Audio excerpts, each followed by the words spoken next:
Welcome to RJ travel tales. दोस्तों, रात में छत्रपति संभाजी नगर से शिवाई बस पकड़ के मैं निकल चुका था पुणे की तरफ। लगभग 240 किलोमीटर की ये जर्नी है जो आप 5.5 से 6 घंटे में तय करते हो। सुबह फ्रेश होके हम निकल चुके थे वाकड़ेवाड़ी बस स्टैंड से लेके तो थेऊर गणपति तक। लगभग 28 किलोमीटर का ये डिस्टेंस आता है जो आप हार्डली 40 से 45 मिनट्स के अंदर तय कर लेते हो।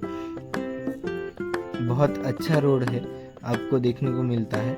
यहाँ पे सुबह पहुँचने के कारण हमें गणेश जी की आरती देखने को मिली। यहाँ पे श्रीमंत थोरले माधवराव पेशवे इनका स्मारक भी है जो आप देख सकते हो। फिर यहाँ से निकल चुके हम हमारा जो दूसरा गणपति है श्री क्षेत्र मयूरेश्वर की तरफ। बीच रास्ते में जेजूरी गांव आता है जहाँ पे खंडोबा जी के हमने दर्शन किए। गर्भगृह में जाके हमें दर्शन करने का अवसर प्राप्त हुआ। यहाँ पे जो है आप ऊपर तक 2 व्हीलर से आ सकते हो, फिर आपको सिर्फ एक स्टेयरकेस चढ़ना है। और यहाँ पे मैं आपको बता दूँ दोस्तों कि खंडोबा टेम्पल डेवलपमेंट का काम चालू है थोड़ा सा यहाँ पे, बहुत ज़ोरों शोरों से। फिर हम पहुँचे मयूरेश्वर मोरगांव गणपति के यहाँ पे, जो हमारा दूसरा गणपति है अष्टविनायक में का। हमने मयूरेश्वर गणेश जी के दर्शन किए। बहुत अच्छी तरीके से दर्शन होने के बाद में हम निकल चुके यहाँ से जो है सिद्धि विनायक सिद्धटेक की तरफ। जो मयूरेश्वर मोरगांव गणपति से लेके तो सिद्धि विनायक सिद्धटेक गणपति तक का जो डिस्टेंस है वो लगभग 60 किलोमीटर है, जो आप 1.5 घंटे में ट्रैवल कर लेते हो। ये जो पीछे आप वीडियो देख रहे हो ये भीमा रिवर का वीडियो है। यहाँ पे पुल पे आप रोक के गाड़ी वगैरह रोक के आप फोटो भी निकाल सकते हो, बहुत अच्छे फोटो आते हैं। फिर हमने सिद्धि विनायक गणेश जी के दर्शन किए। दोपहर का वक्त था इसलिए भीड़ कम थी तो दर्शन बहुत अच्छी तरीके से हुए।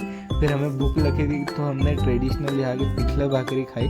फिर वहाँ से हम निकल चुके थे हमारा जो महागणपति रांजनगांव की तरफ। जो सिद्धि विनायक सिद्धटेक गणपति से लेके तो महागणपति रांजनगांव तक का जो डिस्टेंस है वो लगभग 80 किलोमीटर आता है, जो आपको मैक्स टू मैक्स 2 घंटा लगता है ट्रैवल करने के लिए। मैं आपको बता दूं दोस्तों कि महागणपति रांजनगांव जो मंदिर है ये छत्रपति संभाजी नगर से पुणे वाले रूट के बीच में आता है, तो जहाँ पे आप रुक सकते हो। और गणपति मंदिर के सामने ही उनका ही छोटा सा गार्डन भी है जहाँ आप रुक के थोड़ा एंजॉयमेंट कर सकते हो, खास करके अगर आपके घर छोटे बच्चे हैं तो। फिर हमने यहाँ पे दर्शन किए। यहाँ पे भीड़ थोड़ी सी ज़्यादा थी इसलिए हमें दर्शन करने में थोड़ा वक्त लगा। फिर यहाँ से हम निकल चुके थे उधर की तरफ, जो 60 किलोमीटर का डिस्टेंस है, लगभग 60 से 65 किलोमीटर। ये पीछे आप जो देख रहे हो ये एडगांव डैम है जो ओझर गणपति के सामने ही है। यहाँ पे आप रुक के फोटो वगैरह खिंचा सकते हो। हमने यहाँ पे विघ्नहर गणेश जी के दर्शन किए जो ओझर के गणेश जी जाने जाते हैं। फिर यहाँ से लगभग 16 किलोमीटर डिस्टेंस पे है लेण्याद्री गणपति मंदिर। हमने जो स्टे किया है, जो हमारा फर्स्ट डे का स्टे था, हमने यहाँ पे किया है। जो ये भाग 2 आपको दिख रहा है भक्त निवास का, यहाँ पे रात में यहाँ पे जो है आपको खाने के लिए भी व्यवस्था है। जो गणेश जी का प्रसाद बोल के यहाँ पे थाली दी जाती है भक्तजनों के लिए, वो सिर्फ 40 रुपये में जो आप खा सकते हो। टोकन निकालना पड़ता है ऊपर से और फिर आप नीचे आके खाना खा सकते हो। ये रात के कुछ मनमोहक दृश्य हमने कैद किए कैमरे से।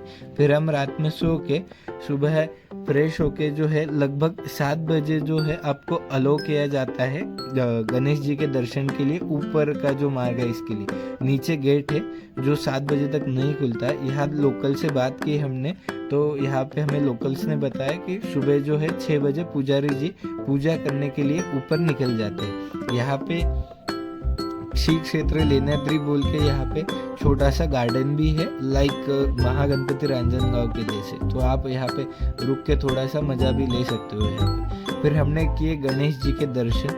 बहुत अच्छी तरीके से दर्शन हुए क्योंकि हम सुबह सुबह ही निकल चुके थे लगभग 7 बजे। जो 350 स्टेप्स आते हैं जो आपको चढ़ के फिर आप गणेश जी के दर्शन कर सकते हो। फिर वहाँ से हम निकल चुके हमारे भोले बाबा की तरफ, मतलब भीमा शंकर ज्योतिर्लिंग की तरफ, जो लगभग 75 किलोमीटर का डिस्टेंस आता है लेण्याद्री गणपति से लेके तो भीमा शंकर तक का। पूरा घाट वाला रास्ता है और इस बीच रास्ते में आपको एक होटल भी मिलती है जहाँ पे एसटी महामंडल की भी बसेस रुकते हैं और ट्रैवल्स वाली भी रुकते हैं। वहाँ पे रुक के आप खाना खा सकते हो। फिर भोले बाबा जी के हमने दर्शन किए। भीड़ थोड़ी सी थी लेकिन उतनी नहीं थी, इसलिए हमें दर्शन भी अच्छी तरीके से हुए।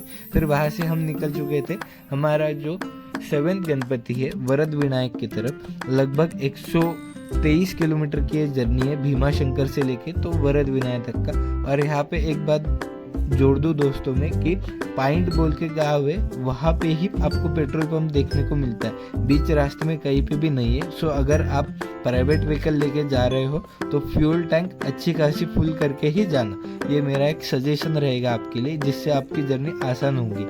फिर हमने किए महाड़ गणपति के दर्शन।